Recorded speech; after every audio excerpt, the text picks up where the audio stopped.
Hey everybody, this is Rustin Rose with Metalholic Magazine and Metal Nation Radio, and it is time to get weird with our brother Michael Del Pizzo of Sunflower Dead. How are you doing, my friend? I'm doing good. How you doing, my friend? I am doing fantastic. I wish I were where you guys are this weekend, hanging out with our friends in Avatar. What a fantastic tour to see both of you guys together. Yeah, man, it really is great. It's going to be show number 3 here at the TLA in Philadelphia, and I can tell you after the first 2 shows, it's so cool because we're both very theatrical. They're a little more metal, we're a little more rock, and the fans are getting a great show. Now, you guys did a lot of touring between the debut album in 2012 and the new record. How did all that time on the road sort of help prepare you for the new record, and how have you guys evolved musically? Well, what it did was it let us know who we were, essentially. When we put out our first record in 2012, we weren't a local band. We hadn't played shows. We hadn't done anything. So we recorded a record, released it, and then just started touring with national bands all across the U.S. And by doing that, it let us know, what worked on stage, what didn't work, what the people were reacting to. And then all of a sudden, we went from this band that was starting out a little bit, maybe a little angry, to this more fun-loving band that was smiling and having a good time, and i.e. getting weird on stage. And then the fans started doing that. And so as we started saying it's time to get weird, they started saying it, and it became this thing. And I think when we went to write the second record, we kept that in the back of our minds. We're more of a serious lyrically, but a fun band that, is there to entertain people so they have a good time when they come see us. And that was the thought process going into the second record. And I feel that we definitely got it across. Absolutely. It's dark and twisted, but yet whimsical and fun. It's tongue-in-cheek, and I love all of it. Now, you guys chose to work with Dave Fortman and Mikey Doling on It's Time to Get Weird. What did they bring to the table, and what did you take away from the experience of working with them? Well, they brought so much to the table. I mean, when Mikey contacted us a year before we did the second record and said, hey, I want to produce your guys' second record, and we were like, all right. And he's like, I'm going to bring Dave Fortman in to co-produce, and we were like, let's do it. And, I basically had a conversation with them, gave them a list of things that I wanted, certain things that had to happen on the record. I wanted it, mixed a certain way. I wanted it for this kind of thing. And they not only did that, but they came in and helped shape our songs in ways to help get across what I wanted initially. And what we learned as a band was tremendous, especially me as a vocalist, because Dave had me do so many different types of vocal harmonies that I never thought that I would be able to do, and it was impressive. And he would literally sing them to me, and then I would sing them into the microphone, and it was just an incredible experience. So what did you guys do differently on this record that perhaps you didn't get an opportunity to do on the first one? You know what? On the first one, we were just such a new band. We wrote it the same way we wrote it in the studio as a band, but, after 2 years of touring and kind of knowing who you are and what you want to do, we kind of went in with the attitude, a very egoless attitude, where everybody said, let's just go in as a team and not trying to worry about what we want individually, but just get across what we want collectively. And because of that, it would be like, well, there's this guitar part. Here, you play it, or here, you play it, or the bass part, you play the guitar. You do this, you do that. It's like this collective effort just to get the record recorded. And it ended up going super fast because of that. I think we booked a month and we did it in like 12 days or something. And we weren't rushing. We were just kind of moving along and having a good time and just getting done what we needed to get done. And it was really a magical experience. Yeah, when you throw that pressure out the window, it can be more organic that way. Exactly. Now, you guys hail from the era of bands like Slipknot and Mushroom Head, but your visual imagery strikes me as more of a throwback to my band, Kiss. Your new album cover, the new album cover is even an homage to Kiss's Rock and Roll Over, it looks like. Straight up. I mean, there's no doubt. Actually, we really do, the inspiration of it all is from bands more like Alice Cooper and Kiss, more the 70s shock rock bands, the purveyors of all this, as opposed to the Slipknots and the Mushroom Heads. Not that we don't like those bands, we love those bands, but, it really comes back more towards that 70s kind of thing with the look and the feel of it. And that's why, the whole homage to Kiss kind of came by accident. We were on the road at the end of 2014, and my guitar player Jabu said, he's like, oh, let's do a joke and let's rock and roll over cover with our faces just for fun for a poster. And we're like, yeah, we'll do it sometime. And when we went to do the album art for the new record, the artist, Scott Monster Man Jackson, he actually painted a picture of us. And he gave it to us. He goes, I don't like what I did. And we were like, well, we don't like it either. And he's like, hold on. He goes, I have an idea. Just give me a week and I'll get it to you. And he sends back the rock and roll over cover. And we were like, wow, it must be, because he just thought of it on his own. We didn't even say anything. And we had thought of it a couple months earlier. So we were like, it must be the right thing to do. And it looks great. And we were stoked. And Gene Simmons has not sued us yet. So that's cool too. Yeah, that's always a good thing when you don't have Gene on your ass. Yeah.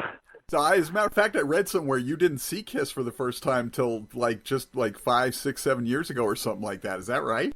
That is right. You know, I was never growing up. I liked Kiss. I liked songs here and there, but I was never like a Kiss guy. And then somebody asked me, I wanted to go see Kiss probably 7 years ago now. They're like, want to go see Kiss? And I was like, yeah, let's go. And I was watching them, and I walked out of that concert like, now I get it. I get it. They're entertaining people. I'm not supposed to look at this in the same light as like Metallica or Pearl Jam, who were trying to be dead serious up on stage. Kiss is entertaining people and kicking ass. And I was like, that's what I want to do, just with a little bit more of a serious lyrical edge. And I was like, and so it's an interesting balance, line to walk, because it can sometimes go too far ridiculous or too far serious. I think we do a good job of keeping it right in the middle. Absolutely. Now, did you guys know from the outset of the band that you wanted to go for some sort of a theatrical feel? Yeah. Before there was even, we knew what the look was. We all sat down and said, let's do something different that's just us, and where we can not be those guys just on stage with whatever cool clothes of the week it was. We wanted to really do something cool. And then we just sat there and talked about it. And then that's how the whole Sunflower Dead thing came about, because we actually knew we were going to have some kind of look before we were Sunflower Dead. And when we were coming up with a name, you know, Jamie, my other guitar player, said to me, he's like, I kind of hear something with like a flower in it and something that gets across the beauty and ugliness of the music, like the yin and yang of it all. And I was like, well, that's interesting, because I wrote this story called The Sunflower Dead. And I started telling them about it, and they were like, well, why don't we just kind of look like those characters would look? Not that we'll sing about that story, but we'll kind of take on the look of that and have some fun with it. And it just kind of works. Now, one of the things that you guys do different, obviously, that stands out when you see you guys live, the accordion, or your unhuman lung, or what inhuman lung, as you like to call it, right, is an unusual instrument for metal, obviously, or hard rock, but it seems oddly perfect with the band's imagery and style. I understand, though, you were sort of initially reticent about bringing it into the band. I was, because, you know, me and Jabu were from this band from the Los Angeles music scene in the early 2000s called Two-Way Creeper. And the accordion kind of went hand in hand with that band. So I really hadn't used it since that band. And when we started this one, Jamie was like, you know, why don't you use that thing you play? What's it called? And I said, it's the accordion. He goes, yeah, you got to use that in this band. And I was like, are you sure? And he's like, yeah, dude, you got it. And then when we put the makeup on and the outfits, and I picked up the accordion, it just looked like it fit absolutely perfect. So we're like, well, we just got to do it. And it does work great, and it's visual, yet I'm actually still playing it, so it's not just a gimmick. Right. And it adds just that little extra texture sonically to the songs that it's in. And you guys recently released an animated video for the title cut, which features Jonathan Davis of Korn, obviously. How did you end up working with him, and why did you choose to go animated? We ended up working with John because Jamie has known those guys since before they were Korn. In fact, Jamie took guitar lessons from Monkey. Back in the day, they were LAPD and, right, you know, here in Bakersfield and Los Angeles. And then, you know, we were actually meeting with record labels, and one of them suggested, because we went to the UK last summer with Korn to tour. So they said, well, why don't you just ask John to sing on one of the songs? And Jamie said, all right. So he called him up and said, hey, you want to do this? And he said, yeah. And it was like that easy. We went to the studio, he cut the vocals, we hung out, and easy peasy, you know. And then when it came time for the video, I was like, look, guys, I can't watch these videos anymore, bands and warehouses with the quick edits, and it's just boring. I was like, nobody really cares anymore. We need something that stands out, and I think it's time we go animated, especially with our look. So our manager got us these amazing animators, and I told him I wanted like a Scooby-Doo version of like something sick and twisted, Sunflower Dead style. And what I did was I combined the Sunflower Dead short story, which is the thing I wrote that started the whole band thing, and then the idea that Jonathan, before he was in Korn, he was a mortician. So I combined those two storylines, and then we made this Scooby-Doo video of It's Time to Get Weird, and it's my favorite thing we've done. Yeah, it's pretty awesome video, and I think it really works for what you guys are doing. And John's such a great, laid-back, easygoing guy anyway, so it's awesome that you guys were able to make that happen. Now, you guys have been talking recently, as a matter of fact, you just did a little online thing the other night about a third video, a third single. Have you chosen one yet, or is that still noodling around with that?